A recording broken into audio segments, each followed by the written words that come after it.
जरा सोचिए, पिछले 2 सालों में क्या हम इंडियंस सच में अपना फ्रीडम ऑफ स्पीच खो चुके हैं?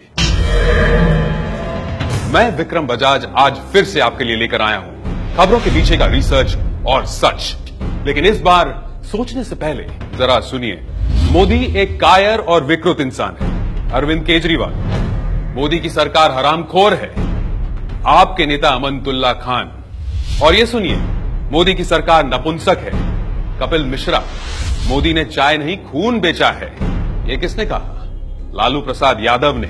मोदी बिच्छू और सांप हैं। मणिशंकर अय्यर ने कहा मोदी के टुकड़े टुकड़े कर देंगे। ये कहा इमरान मसूद ने। रावण, गंदी नाली का कीड़ा, लहू पुरुष, पानी पुरुष और सत्ते का सौदागर, घांची, मंकी, चूहा, बेकार पति, बदतमीज, नालायक, हिटलर, वायरस, भस्मासुर, पागल कुत्ता और ना जाने क्या क्या।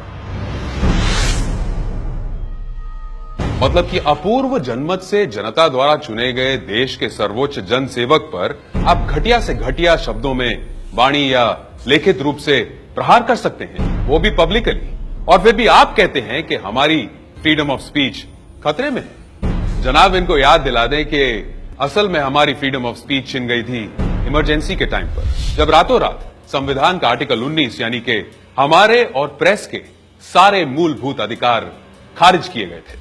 अखबारों को विपक्ष के नेताओं की स्पीच छापने से रोका गया। न्यूज़पेपर एडिशंस प्री सेंसर्ड और डीले होते रहे। यहाँ तक कि अखबारों को ब्लैंक कॉलम्स छापने पड़े। युवा कांग्रेस को समर्थन न देने पर किशोर कुमार के गाने ऑल इंडिया रेडियो पर बैन कर दिए गए। कंपल्सरी स्टेरिलाइजेशन का विरोध करने पर मुजफ्फरनगर में 43 लोगों की जानें गई। इमरजेंसी का विरोध कर रहे 7,000 राइटर्स की गिरफ्तारी की गई। खुद की सत्ता बचाए रखने के लिए देश भर में चुनावों को खारिज कर दिया गया। तब आप इंदिरा गांधी के खिलाफ ना तो फ्री कुछ बोल सकते थे ना लिख सकते थे।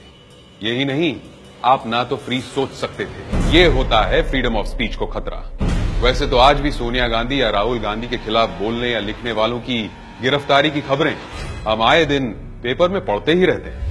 जैसे कि सोनिया गांधी की ऑब्जेक्शनेबल तस्वीर पोस्ट करने वाले बंदे को अरेस्ट कर लिया गया।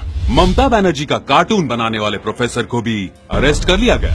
राहुल गांधी के खिलाफ बोलने पर बीजेपी के नेता पर क्रिमिनल कॉन्स्पिरेसी का केस दर्ज किया गया। नेहरू जी की आलोचना करने वाले लेखक को भी काम से बेदखल कर दिया गया। और दूसरी तरफ खलनायक, मेंढक, गंगू तेली, मानव भक्षी, औरंगजेब, जंगली कुत्तों का बड़ा भाई, बकरी, दलाल, जानवर, ऐसे शब्दों से आप बेधड़क देश के प्रधानमंत्री पर हमला करते हैं, तो ये फ्रीडम ऑफ स्पीच नहीं तो और क्या है? फ्रीडम ऑफ स्पीच के नाम पर अगर आपने ये शब्द नेहरू जी, इंदिरा गांधी, सोनिया गांधी या फिर दीदी के लिए बोले होते, तब आपका क्या होता? ये जरा सोचिए।